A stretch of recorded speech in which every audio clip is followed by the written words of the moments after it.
Hey everyone, this is Heather Shulman with my response for this week's article and videos on Afro-Central Americans and the social and political challenges that they face. The articles were very interesting. They spanned from 2007 to 2010. What I noted from them was that a lot has not changed, just maybe a little bit. All the articles stated that blacks are not included in the statistics, in the census statistics, that they had hoped they would be in 2010. Unfortunately, the 2010 article did not include that information. It still said that nobody was being counted. So there's no idea on how many blacks are living in Latin America, where they live, or what they do for a living. So that was the first thing I noticed. The second thing I saw was that all articles state that there's little to no health care, education, or the justice system for blacks. The 2010 article mentioned that there was an international agreement among many of the Latin American countries to protect the living standards of blacks, but it's largely ignored. So there might be a little bit of improvement in some of these countries, but really it's being largely ignored in most of them.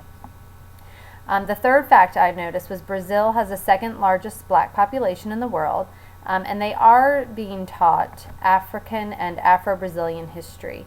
So there are some improvements there. The videotape on the Garifuna people was mostly about cultural assimilation, how the culture itself was being lost. Many of the people had emigrated out, left, come to the United States or to other countries, and did not take their culture with them. And I think that happens a lot. I know I've read about that in other classes I've had. Where even Europeans, like they would come over, typically people leave a bad situation. They want to go to a new country for a new dream.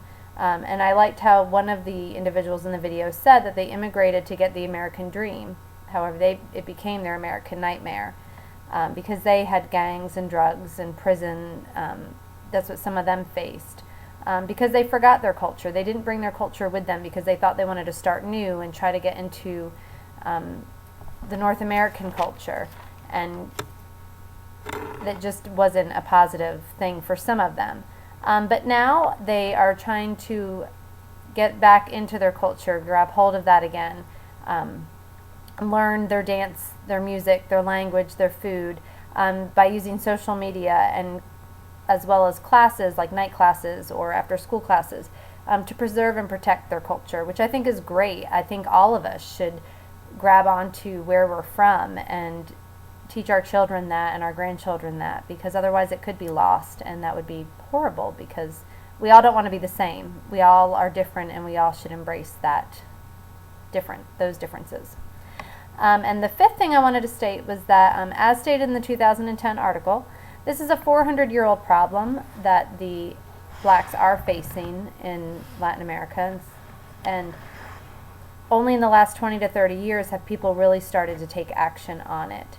Paxio was quoted in the 2007 article stating that our intellectual thoughts of blacks as our intellectuals first thought of blacks as a problem, but now there's a positive concern about racial issues.